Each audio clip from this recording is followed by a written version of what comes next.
بسم اللہ الرحمن الرحیم۔ حضرت ابو ہریرہ رضی اللہ تعالی عنہ بیان کرتے ہیں کہ حضور نبی اکرم صلی اللہ علیہ وسلم نے حلفاً فرمایا،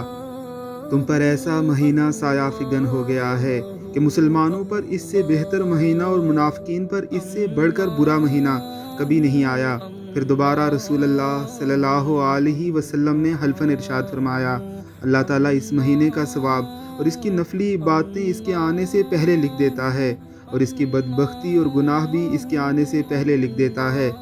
کیونکہ مومن اس میں انفاق کے ذریعے قوت حاصل کر کے عبادات کرنے کو تیاری کرتا ہے،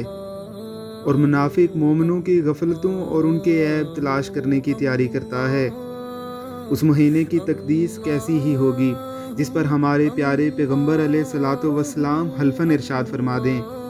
انفاق فی سبیل اللہ کے ذریعے عبادت کی کثرت کے لیے قوت حاصل کیجیے، نہ کسی مسلمان بھائی کا عیب تلاش مت کیجیے، نہ ہی اس کی غفلتوں پر نظر رکھیے، کہ ایسا کرنا منافقین کا کام ہے۔ اللہ رب العزت کی ذات ہمیں پناہ عطا فرمائے، آمین ثم آمین۔